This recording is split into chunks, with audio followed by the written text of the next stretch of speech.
Selamat siang ibu-ibu. Siang.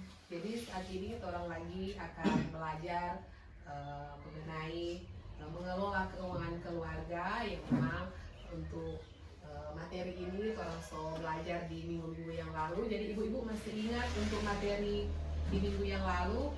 Ya. Jadi masih ingat mengenai pengelolaan keuangan, bagaimana orang memahami jumlah pemasukan dan pengeluaran dalam kehidupan keluarga.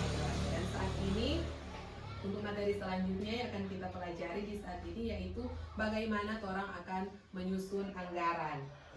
Jadi dalam menyusun anggaran ini tentunya orang dapat menyeimbangkan untuk pengeluaran dan pemasukan dalam orang kehidupan keluarga. Jadi dalam orang mengelola orang keuangan keluarga, orang harus apa? Berhemat. Jadi berhemat, orang dapat membedakan pengeluaran mana yang termasuk kebutuhan dan mana yang termasuk keinginan. Nah, jadi nantinya dalam materi ini orang akan membahas atau membedakan mana yang kebutuhan dan juga mana yang keinginan.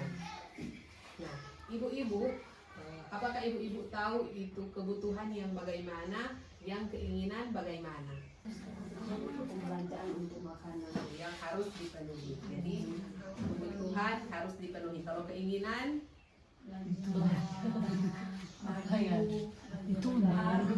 belanja online yang tentunya bisa ditunda. Kebutuhan itu yang harus kita penuhi dengan segera, misalnya makanan. Dan yang termasuk keinginan itu yang bisa ditunda, misalnya ketika orang ada keinginan untuk membeli baju baru. Masih mengenai kebutuhan dan keinginan, jadi masing-masing orang, baik saya maupun ibu-ibu, berbeda-beda cara pemikiran mengenai kebutuhan dan keinginan. Jadi kebutuhan dan keinginan ini tergantung pada situasi dan kondisi masing-masing.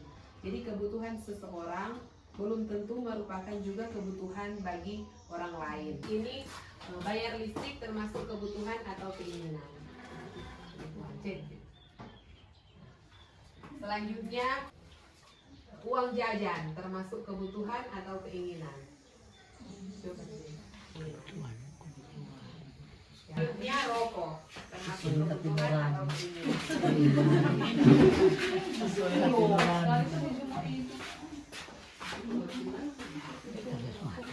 Ibu-ibu, jadi yang termasuk di kebutuhan di sini sesuai dengan yang ibu-ibu pendapat ibu-ibu, jadi ada bayar listrik, uang jajan, tas sekolah, makanan dan susu, perlengkapan mandi dan cuci, pulsa telepon dan gas. Dan yang termasuk di keinginan ada bayar hutang, arisan, tabungan dan rokok.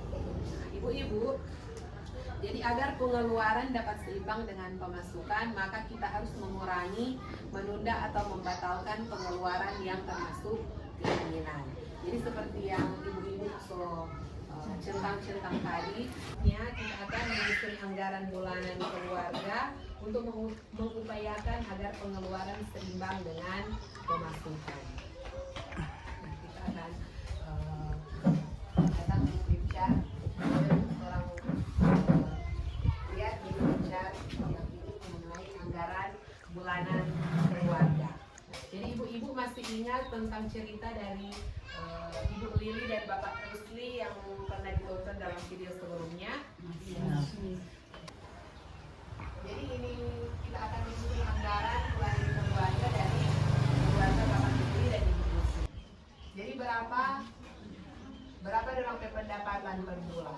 1.550.000. Pengeluaran ditotalkan 3.095.000. Jadi untuk keadaan anggaran keluarga ini bagaimana?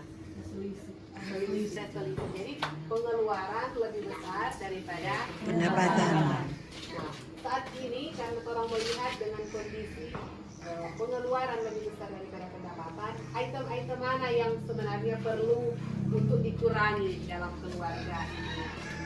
Rokok. Jadi ibu-ibu ini merupakan contoh keluarga dari Bapak Rusli dan Ibu Lili. Dan tentunya ini juga menjadi gambaran bagi kita di mana orang melakukan keluarga kita masing-masing.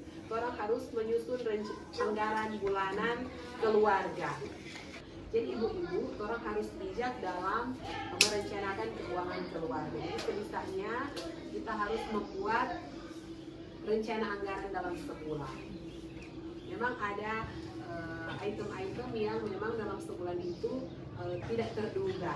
Tetapi ketika orang mampu menyusun anggaran dengan baik, orang mampu membedakan mana itu kebutuhan, mana itu keinginan, pastinya orang yang akan jadi seperti keluarga anggaran bulanan keluarga dari Ibu Bibi dan Bapak Rusli. Susun anggaran keluarga tentunya suami dan istri harus berdiskusi dan sama-sama mengerti serta sepakat tentang kebutuhan keluarga yang perlu diutamakan. Jadi tentunya lewat pelajaran saat ini orang dapat mengerti, orang dapat memahami mana yang dimaksud dengan kebutuhan dan mana yang dimaksud dengan keinginan, dan juga orang dapat memahami atau orang dapat belajar bersama bagaimana orang menyusun anggaran bulanan keluarga kita masing-masing. Tentunya kiranya ini dapat orang aplikasikan dalam orang kehidupan keluarga, dan untuk pertemuan berikut kita akan membahas mengenai bagaimana orang mengendalikan anggaran. Jadi demikian untuk materi kita di saat ini. Ucapkan terima kasih atas perhatian dari ibu-ibu sekalian.